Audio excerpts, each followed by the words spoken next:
പ്രിയപ്പെട്ടവരെ നമസ്കാരം. ഡോക്ടർ സൈജു ഖാലിദാണ്. നമ്മൾ കഴിഞ്ഞ വീഡിയോയിൽ ബൈപ്പോളർ ഡിസോർഡർ അതിൻ്റെ ലക്ഷണം എങ്ങനെയൊക്കെയാണ് ഈ അസുഖം വരുന്നത്, ഏതൊക്കെയാണ് അതിൻ്റെ ഭാഗങ്ങൾ എന്നതിനെ പറ്റിയിട്ടാണ് ചർച്ച ചെയ്തത്. ഇന്നത്തെ ഈ വീഡിയോയിൽ നമ്മൾ സംസാരിക്കുന്നത് എങ്ങനെയാണ് ഇത് തിരിച്ചറിയുക, അല്ലെങ്കിൽ എന്തൊക്കെയാണ് ഇതിൻ്റെ ലക്ഷണങ്ങൾ എന്നുള്ളതാണ്. അതിനെ ഞാൻ ഏകദേശം ഒരു ലിസ്റ്റ് ആക്കിയിട്ടുണ്ട്. അതിലെ ഏറ്റവും ആദ്യത്തേത് ഉറക്കത്തിലുണ്ടാകുന്ന ഏറ്റക്കുറച്ചിൽ. അതാണ് പ്രകടമായി വരുന്ന, അതായത് ഈ ഒരു സമയത്ത് ഉണ്ടാകുന്ന പ്രകടമായി മറ്റുള്ളവർക്ക് തിരിച്ചറിയാൻ സാധിക്കുന്ന ലക്ഷണം. പിന്നെ അടുത്തത് എതിർത്ത് പറയുന്നവരോട് വളരെ മോശമായി തട്ടിക്കയറി സംസാരിക്കുന്ന ഒരു സ്വഭാവം ആ ഒരു പീരീഡിൽ കാണിക്കും. അമിതമായ ഉത്കണ്ഠ, മുമ്പ് വളരെ ആക്റ്റീവായി ഇരുന്ന ആൾ പെട്ടെന്ന് ഉൾവലിഞ്ഞു പോവുകയും ഉത്കണ്ഠ കാണിക്കുകയും ചെയ്യും. അതേപോലെ ഭക്തിയിലേക്ക് അമിതമായി താല്പര്യപ്പെട്ട് എത്തിച്ചേരുന്ന ഒരവസ്ഥ, നിർത്തില്ലാതെ കണ്ടിന്യൂസ് ആയിട്ട് അമിതമായി സംസാരിക്കുന്ന ഒരു അവസ്ഥയുണ്ടാകുക.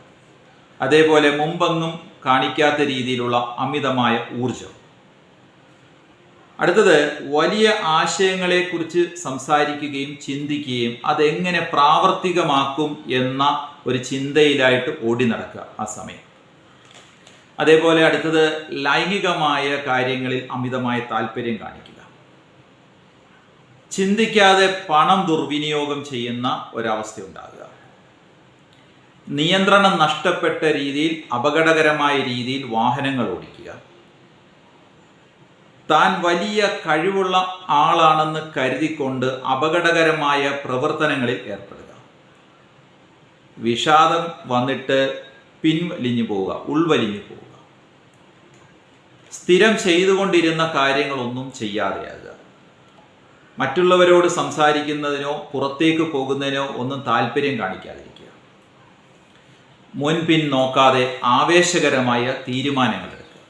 ഇവയൊക്കെ ആ സമയത്ത്, എന്നാൽ കുറഞ്ഞ പീരീഡിലേക്ക് മാത്രം ഇങ്ങനെ ഒരാൾ ചെയ്തു വരികയാണെങ്കിൽ അയാൾക്ക് ഇത്തരത്തിലുള്ള ഒരു ബൈപ്പോളർ ഡിസോർഡറിൻ്റെ ലക്ഷണമാണ് കാണിക്കുന്നത് എന്ന ഒരു ഏകദേശ രൂപമാണ് ഞാനിവിടെ പറഞ്ഞു വെച്ചത്.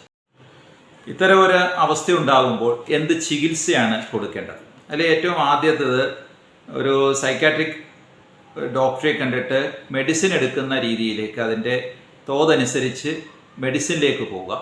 പിന്നെ ചില സൈക്കോ തെറാപ്പികളും നിലവിലുണ്ട്. CBT, അതായത് അയാളുടെ പ്രശ്നങ്ങളുമായിട്ട് ഇടപെടുന്നതിന് വേണ്ടി, അയാളുടെ പ്രശ്നങ്ങളെ അഡ്രസ്സ് ചെയ്യുന്നതിന് വേണ്ടി നടത്തുന്ന CBT തെറാപ്പി എന്ന് പറയുന്നത്. പിന്നെ ഉള്ളത് ഉറക്കം, ഭക്ഷണം, അയാളുടെ ഉറക്കത്തിൽ നിന്നുള്ള എഴുന്നേൽപ്പുകൾ, ജീവിതചര്യ എന്നിവയൊക്കെ ക്രമീകരിക്കാൻ interpersonal and social rhythm therapy എന്ന് പറയുന്ന മറ്റൊരു തെറാപ്പിയുണ്ട്.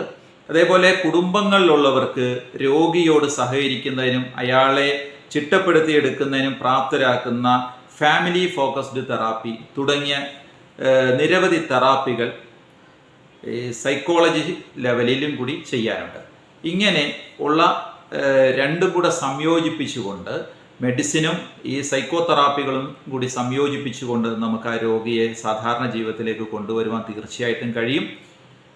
അതുകൊണ്ട് ഇന്നത്തെ ഈ വീഡിയോയിലും കഴിഞ്ഞ വീഡിയോയിലും നമ്മൾ സംസാരിച്ച ബൈപ്പോളർ ഡിസോർഡർ കൂടെ ജീവിക്കുന്നവർക്ക് ഏറ്റവും ഗുരുതരമായ ഒരു മാനസിക വിഷമം ഉണ്ടാക്കുന്ന ഒരു അവസ്ഥയാണ് എന്നുള്ളത് കൊണ്ടും, എങ്ങനെ ഇത് തരണം ചെയ്യണം എന്ന് അറിയാത്തത് കൊണ്ടും, എന്താണ് ഈ അസുഖം എന്നറിയാത്തത് കൊണ്ടും വളരെയധികം അവർ പ്രയാസപ്പെടും.